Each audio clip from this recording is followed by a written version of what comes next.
સુરતમાં 50 લાખ રૂપિયા મેળવવા માટે પોતાના જ આભરણની ખોટી વાર્તા રચનાર એક વ્યક્તિનો ભાંડો ઉત્તરાયણ પોલીસે ગણતરીના કલાકોમાં ફોડી નાખ્યો છે।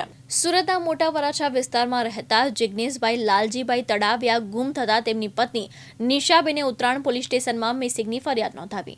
ફરિયાદ બાદ પરિવારને જિગ્નેશના મોબાઈલ પરથી મેસેજ મળ્યો હતો, જેમાં 50 લાખ રૂપિયાની ખંડણી માંગવામાં આવી હતી અને પૈસા નહીં આપે તો હત્યા કરી લાશ મોકલવાની ધમકી આપવામાં આવી। મામલાની ગંભીરતાને ધ્યાને લઈને ઉત્તરાયણ પોલીસ તરત જ હરકતમાં આવી। પોલીસ ઇન્સ્પેક્ટર HR ગોસ્વામીના માર્ગદર્શન હેઠળ અલગ અલગ ટીમો બનાવી તપાસ શરૂ કરવામાં આવી હતી। CCTV ફૂટેજ, ટેકનિકલ સર્વેલન્સ અને હ્યુમન ઇન્ટેલિજન્સના આધારે પોલીસે ગોધરાની એક હોટલમાંથી જિગ્નેશ તડાવિયાની સહી સલામત શોધી કાઢ્યો। પૂછપરછ દરમિયાન ચોંકાવનારો ખુલાસો થયો હતો। જિગ્નેશે પરિવાર પાસેથી રૂપિયા મેળવવા માટે પોતાનું જ અપહરણ થવાનું નાટક રચ્યું અને જાતે જ ખંડણીના મેસેજ મોકલ્યા। પોલીસે જણાવ્યું કે આરોપીએ ખોટી માહિતી આપી પોલીસ તંત્રનો સમય અને સરકારી સંસાધનોનો બગાડ કર્યો છે, જેથી તેના વિરુદ્ધ ખોટી માહિતી આપવા અને ખોટા પુરાવા ઊભા કરવા બદલ ભારતીય ન્યાય સંહિતા હેઠળ ગુનો નોંધી કાયદેસરની કાર્યવાહી કરવામાં આવી છે। ઉત્તરાયણ પોલીસની ઝડપી અને સતર્ક કામગીરીના કારણે સમગ્ર ઘટનાનો પર્દાફાશ ગણતરીના કલાકોમાં જ થઈ શક્યો હતો।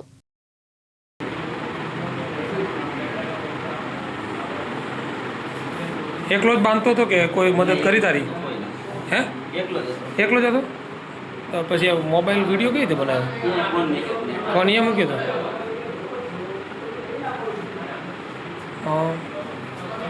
હાથે ઓશિકાના કવર બાંધે?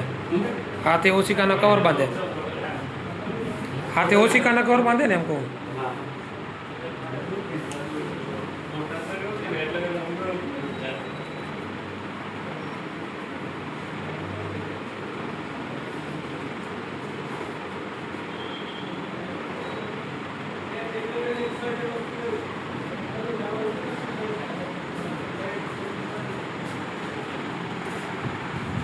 પછી વિડીયો કઈ રીતે બનાવ્યો? મોબાઈલ ફોન કેમ મૂકી દો? હા, એમ ફોન મૂકી દો। હા હા, ચાલુ ચાલુ પછી વિડીયો ક્રોપ કરી નાખો। વિડીયો ફરીથી કરતો, ફરીથી કરો। આ રીતે બેઠો હતો? કેટલા? ઓકે, આ રીતે કર્યું હતું। પછી શું કર્યું? વિડીયો બનાવી પછી હોઈ ગયો? કોને મોકલ્યો? ઘરવાળીને મોકલ્યો? હા, બીજા કોને મોકલ્યો હતો? જી સાહેબ, ગત તારીખ 12/6/2026ના રોજ ઉત્તરાયણ પોલીસ સ્ટેશન વિસ્તારમાં જિગ્નેશભાઈ નામના એક વ્યક્તિની મિસિંગ કમ્પ્લેન્ટ દાખલ કરવામાં આવેલી। ત્યારબાદ જિગ્નેશભાઈના મોબાઈલ ફોન પરથી તેમના પત્નીને 50 લાખ રૂપિયાની ખંડણી માગતો મેસેજ આવેલો, જેમાં જે મિસિંગ પર્સન છે જિગ્નેશભાઈ, તેના બદલામાં 50 લાખ રૂપિયા બેંકમાં જમા કરાવી જવા, અન્યથા જિગ્નેશભાઈની લાશ મળશે તે પ્રકારનો ધમકી ભરેલો મેસેજ મોકલવામાં આવેલો। ઘટનાની ગંભીરતાને ધ્યાનમાં લઈ તાત્કાલિક ઉત્તરાયણ પોલીસ ડી સ્ટાફ સહિતની તમામ ટીમો કામે લાગી ગયેલ અને ટેકનિકલ ઇન્ટેલિજન્સ તેમજ હ્યુમન ઇન્ટેલિજન્સના આધારે જે મેસેજ છે એ મેસેજ કરનાર વ્યક્તિ ઉજ્જૈન પાસે મધ્યપ્રદેશ ખાતે હોવાનું જાણવા મળેલું અને તાત્કાલિક ટીમો બનાવી ઉજ્જૈન ખાતે રવાના કરવામાં આવેલ। આ સાથે જ હ્યુમન નેટવર્ક અને ટેકનિકલ સર્વેલન્સનો ઉપયોગ પણ કરવામાં આવેલો।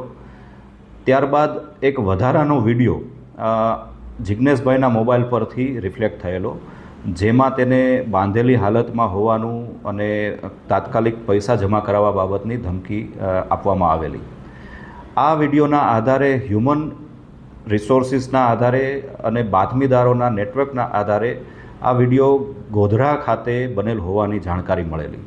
તાત્કાલિક ટીમ દ્વારા ગોધરાની હોટલોમાં તપાસ કરતાં જિગ્નેશભાઈ મળી આવેલા।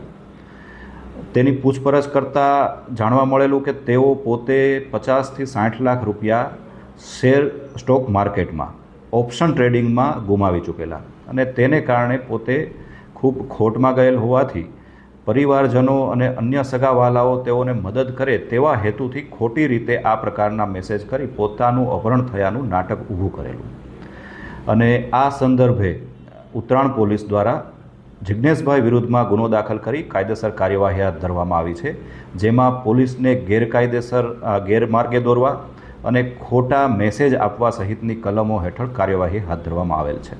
સાહેબ, આમાં કેટલા લોકો કોઈ સામેલ હતા કાવતરામાં? નહીં, આ કાવતરામાં કોઈ અન્ય વ્યક્તિનો સમાવેશ થયેલો નહીં. ફક્ત અને ફક્ત જિજ્ઞેશભાઈ દ્વારા જ આ તમામ ઘટનાને ઉપજાવી કાઢી અને તે બાબતની આખી સાજિશ રચવામાં આવેલી.